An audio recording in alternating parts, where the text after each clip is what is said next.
Hello, good evening, everyone. This is the Southampton versus Leicester City match preview. Been a while since I did one of these videos, but that's because of the international break. But finally, we're back to real football. Even though, as of the time of recording, I've just found out that Thomas Tuchel has been appointed as England manager, and that's quite an interesting appointment by the English FA, and quite exciting, I think, if you're a fan. But we're talking about Leicester on this show, not England. So let's get on to what is a huge game down at St Mary's on Saturday. Looking at the table before we come into this match, and it's really big one. Southampton are down in 19th. With our win, our first win of the season against Bournemouth in our last game, we're up to the lofty heights of 15th position. And I wish the table could finish right now. I will take this season just being fairly comfortable and safe and not being in the relegation battle, or at least being, fairly clear for most of the season. So can we maintain it? Well, I tell you what, a win in this one would be absolutely huge. We've already opened up a 5-point gap on both Southampton and Wolves, which is impressive after 7 games. And we're even 3 points clear of Crystal Palace. So unless we get absolutely spanked in this game, it's unlikely that we can be in the bottom 3 at the end of the day, which is good. But a win here, and that gap is 8 points over a team already, and probably means we already cannot finish bottom. So really big for both teams. Southampton are still looking for their first win.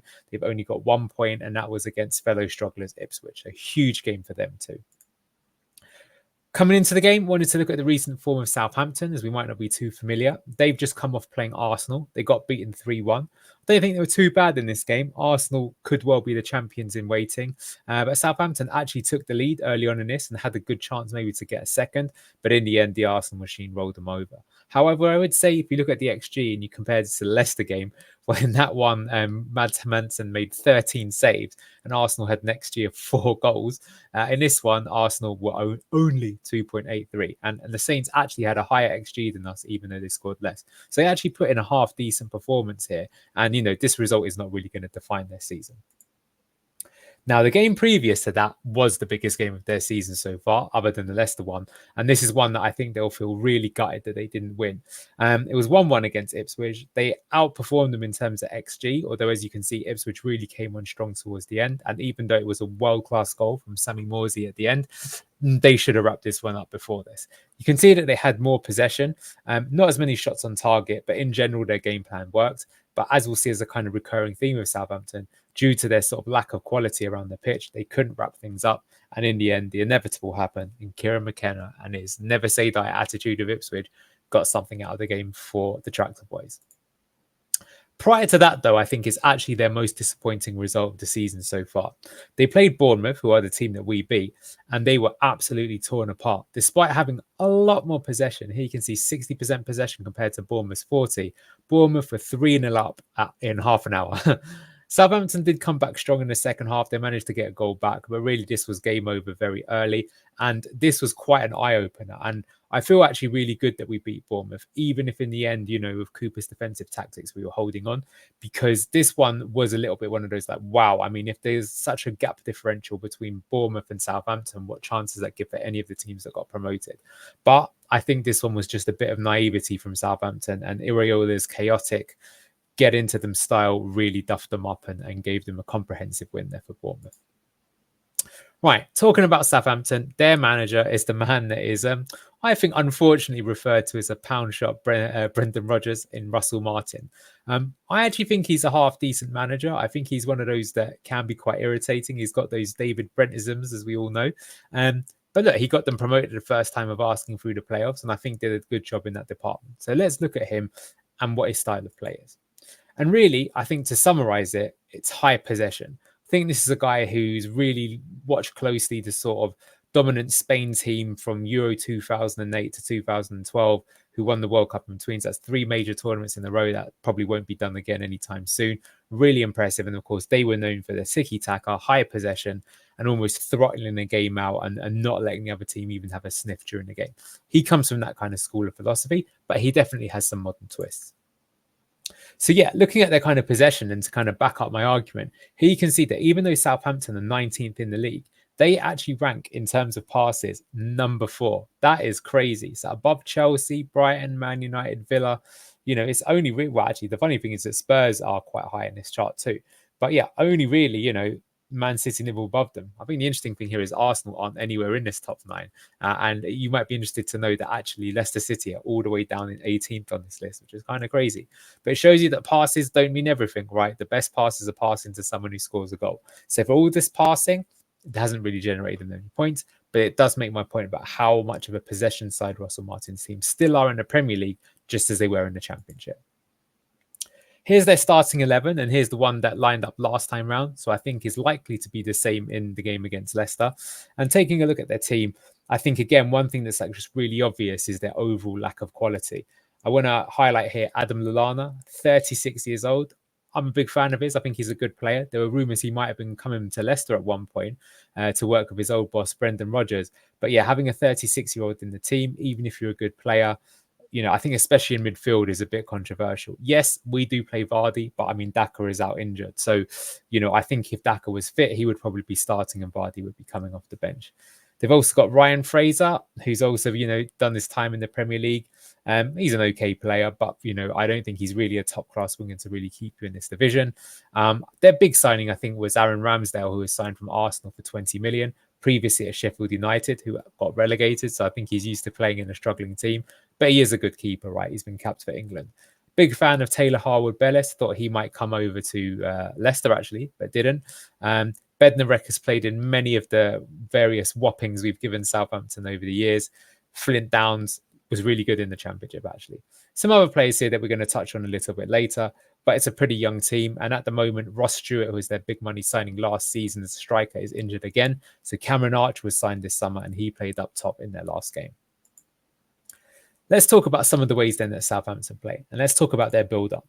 So actually, though Russell Martin is playing this kind of tiki-taka style, I actually have to say that in terms of like his overall philosophy and outlook, he is way more progressive than Steve Cooper. It's not even close. And some of the things he does, I think, are to be admired. Although I think, obviously, the thing that will get labelled against him is it a style that's applicable to a team that's going to be struggling in the Premier League? And that was something that was aimed at Enzo Maresca too. So it's interesting to make these comparisons. So Southampton, when they build up, they play this 4-2-4 shape. And what that allows them to do is to have a double box. So as you can see, is one of the strikers will drop back and one of the attacking midfielders. So you've got these two boxes. What's also interesting is their fullbacks really stretch out the game wide.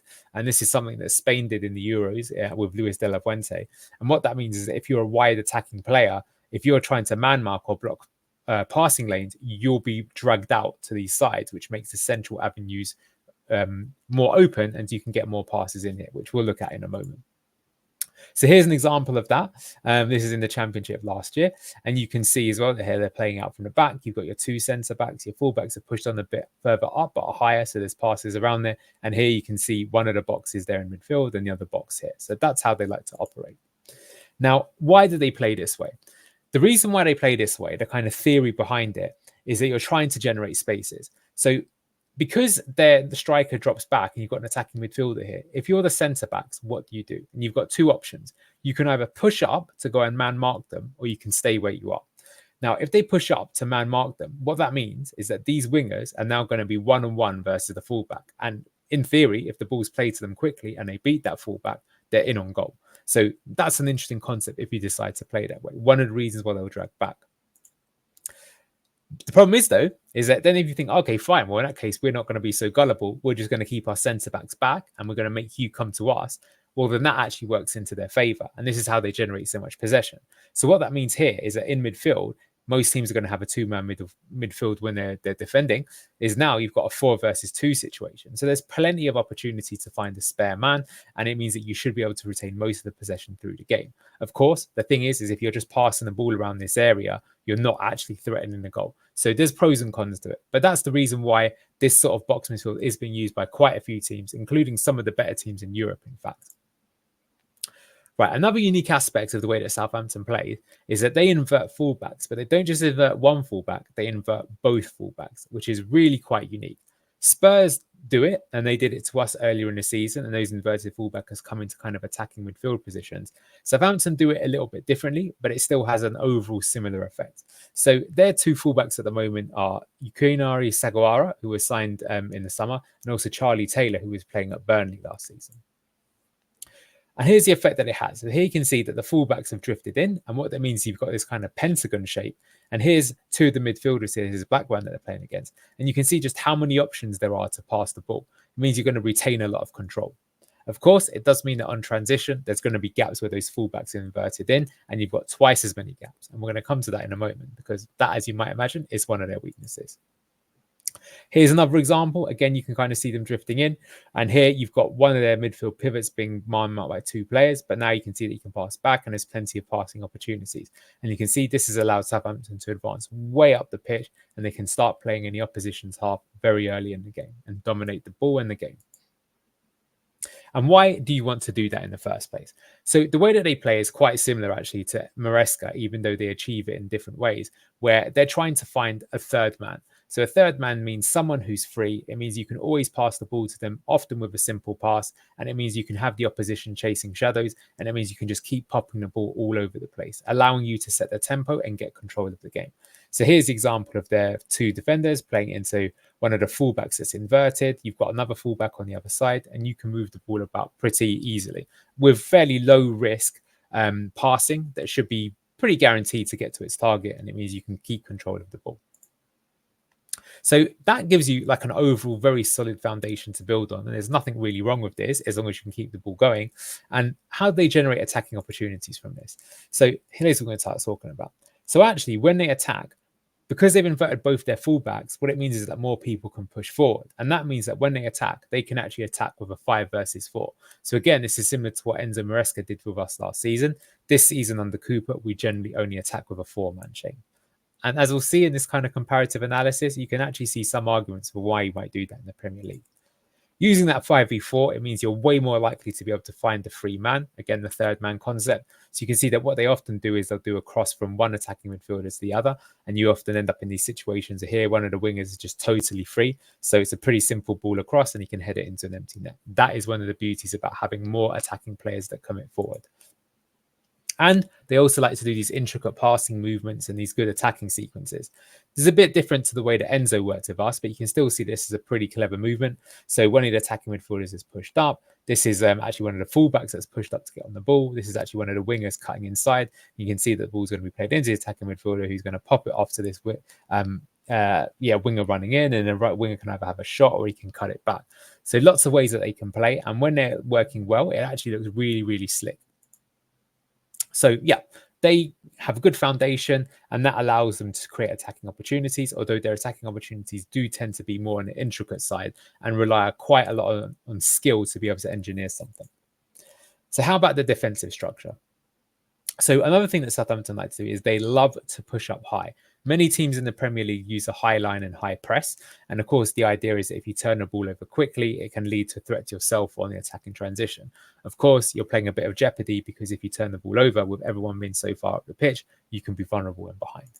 So here's some examples of that. Again, this is taken from last season, the Championship. You can see again how aggressive they are. Ball's about to go out here to one of the fullbacks, and already he's going to be swarmed by 3 to 4 players. And they're going to be able to get around and tie him and try and win the ball back. Now, one thing they do, and this is pretty clever, is that in order to try and, get the man advantage when pressing, it means that you can't mark everyone on the pitch. So someone is going to be free. Now, this is pretty common. A lot of the top teams do it, although ironically, Manchester United do not do it. And it's one of the reasons why they have a lot of problems. But here you can see that if their number 5 has the ball on this side, more people can press over. And this means that their one free man is their fullback here on the left-hand side. And then vice versa is if this ball was on their number 4, their number 3 had it, they would compress over, and it would probably be their right-sided fullback of the opposition that would be the free man to receive the ball. So why do they do this? Why they do this, or why teams in general do it, is that you're kind of taking a gamble. And that is that even if there's a free man, in order for them to get the ball to this free man, it's going to be a difficult pass. It means most likely you're going to have to play a lofted aerial pass, and that means that it might be kind of slow. And that means that if you do make such a pass, by the time it does get received by that player, your team can move everyone over and you can still press on that side. So it means that only really sort of top teams like your Man Cities, maybe Arsenal's, are going to be able to get out efficiently by doing that sort of thing, if that's the method that they're trying to do. They obviously can still and try play through the press, but then you need to have quite a lot of skill to doing it. So even though you've got a free man here, in some ways is a bit of a pressing trap, because you're sort of saying, okay, we're daring you to pass the ball to that player because we think that we're going to get the ball off you even if you try that pass. And this might be relevant in our games because we do have an issue with our fullbacks. One, because of the way that we play, we often leave that fullback exposed 2 versus 1 in James Justin's case. And in the other case, you'll have Victor Christensen. And he has a protection of Mavadidi, but I think he's not the best at playing the ball out of trouble or even receiving it under pressure. So I am a bit worried here because that could mean that either if he gets the ball, will he be able to actually get rid of it and keep the move going?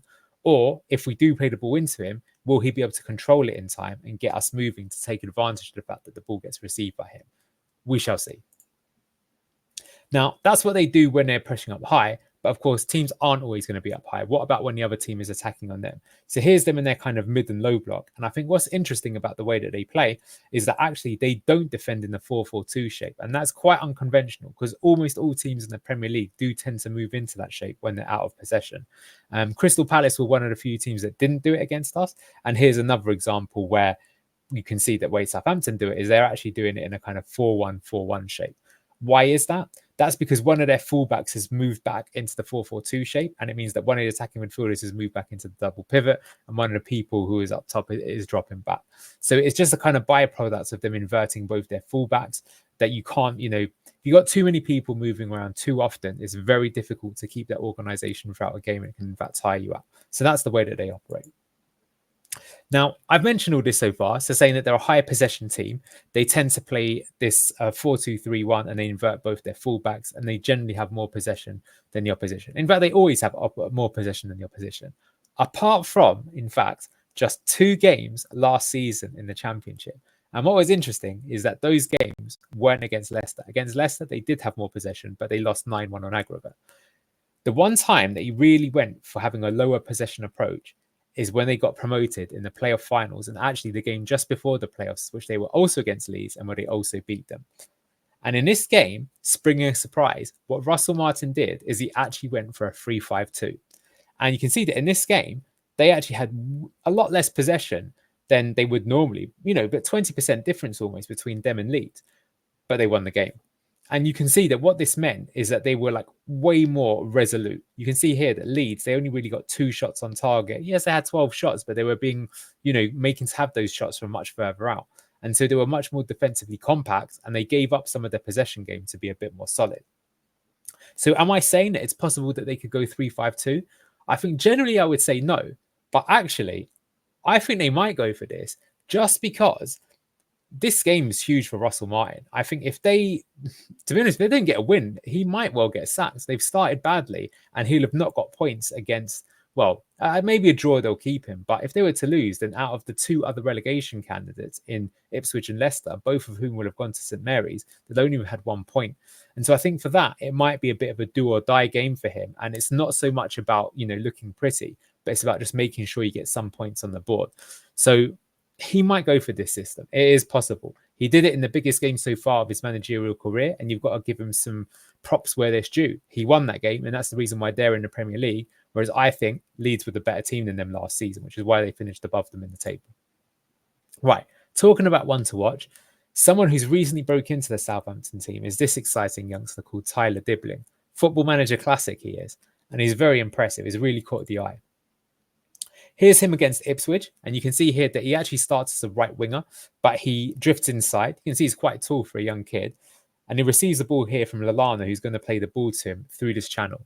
And what he does a beautiful turn, first time, opens his body out, he's through one-on-one, and he tucks it away with a great finish. Really great positioning, movement, decision-making, technique, and keeping cool under pressure. Very impressive for a young player. Here he is against Arsenal. And against Arsenal, I think he was their best player. He was causing chaos. In this move, he's received the ball, run down the wing, beating Calafiore, who is Arsenal's inverted fullback, and then he runs into the box. He doesn't shoot here, but goes for the cutback. But again, he was doing this all afternoon. He looked really dangerous, and it posed a threat. And why am I kind of bringing this up? Well, one, I think he's a really talented player. I think he's someone who's inevitably going to get sold from Southampton for big money. In the past, Southampton have sold Mane, they sold Gareth Bale, they sold Virgil van Dijk. That used to be their model, developing players from either other leagues or through their academy. I think he's guaranteed to be the next one of those. But also because what is the key battle of this match? So as I mentioned in the system, I actually think that Dibbling versus Christensen could be one to watch in this game. I think that Dibbling might have the beating of him. And I think if they play in a way that often exposes Christensen, where he might receive the ball under pressure, he might get robbed from Dibbling and Dibbling might charge in. So we'll see how it is. I don't think Christensen's been too bad this season, but I think we're all been saying really as Leicester fans that would rather that Ricardo was in the team and James Justin was on the left-hand side. I think Justin would be able to cope with Dibbling pretty easily, in my opinion. But that we know that's not going to be how Cooper's going to line up. So let's keep an eye on this. It could be the key battle of the match. So I've talked a lot about Southampton's strengths, but how about their weaknesses? And plainly and simply, I think the table doesn't really lie. If we compare the two teams, you can see that the big difference is that we've scored over twice as many goals than Southampton, even though we've not been particularly creative. And they've conceded 3 goals more than us, even though they've played roughly similar opposition, right? They haven't played a Man City or Liverpool yet. They played Arsenal, etc., etc. And so what does that mean? What that means for me is that they've got a lack of quality.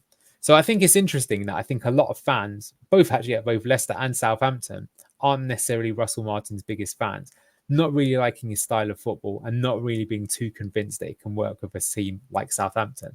And you know what? I think there's a very strong argument to say that that is true. But what I would say is I don't think it's necessarily that the style per se is wrong, but rather that the style isn't suitable maybe for the players that they've got. So in this example, I've got Cameron Archer and he's up against Ipswich and he's received the ball in this position. And I think most other teams in the league, you think that's going to be a goal for Southampton. If that's a Haaland up there, I think even if that's a Vardy, you're probably putting it in the back of the net. But in this example, they don't score. Conversely, here they are up against Arsenal and Havertz received the ball here. And this is actually just after they've gone behind. And you can see that even though Havertz has got 2 men surrounding him and they're actually Southampton in a quite good defensive shape here, Havertz still manages to score. So it sort of shows you the difference between having a top-class player and someone who's just trying to break through. The other big weakness that Southampton have is that the way that they play, they really leave themselves open on transition. And this is how Enzo killed Southampton last season in both their games. So here again is against the Arsenal and the ball's kind of broken loose and it looks like this is Taylor Harwood-Bellis who's going to be able to step up and win the ball. And again, you can see that defensively, Southampton have got 3 men here, 5 men in the picture, and they look pretty well set up because Arsenal only have 3 that you can see here in view. But what happens is the way that he steps up is actually, this is Odegaard, I believe, on the floor. Not Odegaard, I think this is probably Trossard on the floor, manages to get it and he pops the ball through. And now you might see what's gone wrong. Because Harwood-Bellis has jumped forward, look at these gaps. And these are the fullbacks, by the way. And so now you can see they're in this dangerous situation. And despite the fact that Arsenal only have 3 men in this break, you can see that Martinelli is totally free. This is Saka on the right-hand side. And in the end, Saka scored. Now, he does score in a kind of fortuitous way. And Arsenal almost ruined this attack. But problem is that they get caught out time and time again like this when they lose the ball in midfield. And just the way that they set up, they've got arguably too many men forward. And this is why, as I said earlier, I think I'm not necessarily the biggest fan of Steve Cooper only attacking with 4 because I think it does hurt our creativity. But what I will say is that the way that Southampton attack with 5, and it's very specifically the way that they do it because they invert both the fullbacks, it does show you that when something goes wrong, you're just so vulnerable on transition that it really means that you never really can concentrate on attacking because you're always likely to concede the other end, and they've conceded a lot of goals.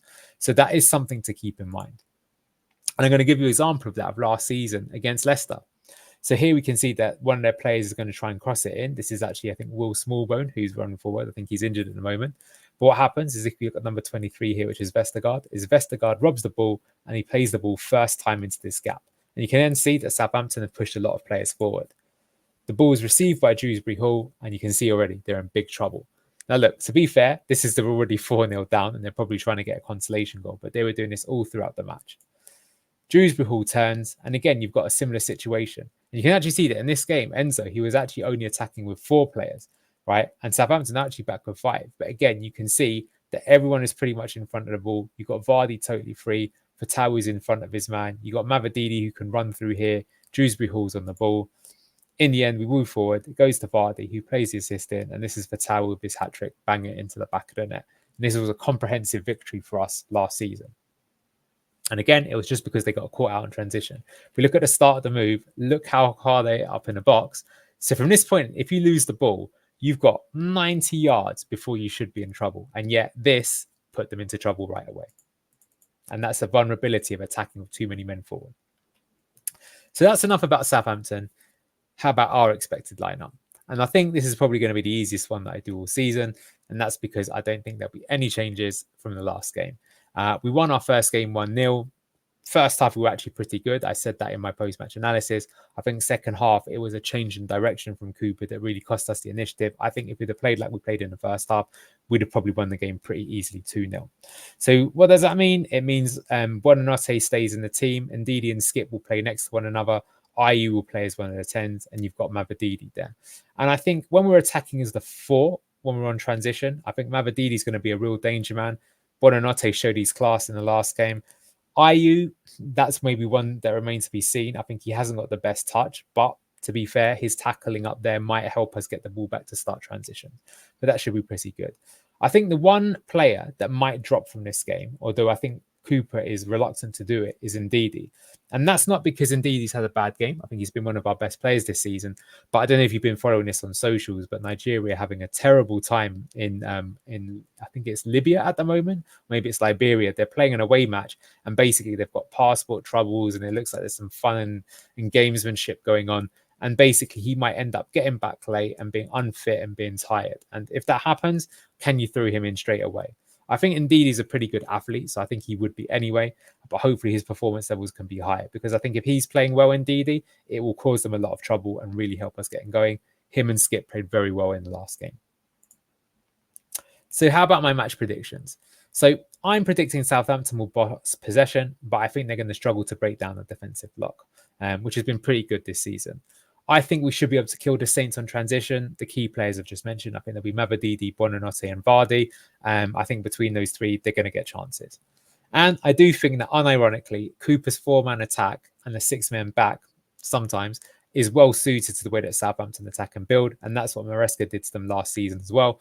And it meant that in general, you can be a bit more secure at the back, and you know that because they're going to invert the 2 fullbacks, that 4 men, you're still going to get free spaces when you attack the other way. The only thing that I'm going to sort of use as a word of caution is I think if Southampton do go ahead, then things could get tricky. And that's because they're good at maintaining the ball. And so what the worry is let's say they score in the first 15 minutes, they go 1-0 up, and then we find it hard to actually get a threat because we only have 40% possession and they're bossing it. And then we start taking more and more risk. And that means that we're more open and they can get in behind the score. If we lose, that's probably where we'll go. However, I would also say, and this has been the case against both games against Southampton, is that if we get the first goal, they're just going to keep being more and more open and there'll be even more space in behind. And I think our players can take advantage of it. Only thing is, will Cooper, lock up shop? Well, he probably will. We know what he's like, but let's see what he does. So all things considered, then I think we will win this game 2-1. I just think that on paper, we've got the better squad. I think the players know that they can beat this opposition because they had really good results against them last week. I think that we are good at certain things under Cooper, even though we don't like to sort of openly say it. And I think those things are attacking on transition. We actually do move the ball forwards quite quickly. We're pretty good at moving it vertically. And if the opposition give you gaps, we can cause them problems. We're also good at winning the ball. And I think all these things are true. And I think actually, if Steve Cooper could pick opposition to play, he would love to play a team like Southampton because they play a fairly naive version of what the top teams play, but without the quality to pull it off. And for that reason, I think we'll win. So that's it. A fairly quick preview this time round. Thank you for watching. Hope you enjoy the content. If you do, please like, subscribe and turn on the alarm bell. And let me know in the comments down below. What do you think the score prediction will be? Where do you think this game will go? And do you think we'll win? Thank you very much. Take care. And join me with blue tinted glasses for the match day live. And I'll be doing the instant match reaction with LCFC Down Under and Beyond the 90 as soon as the final whistle is gone. See you later. Bye-bye.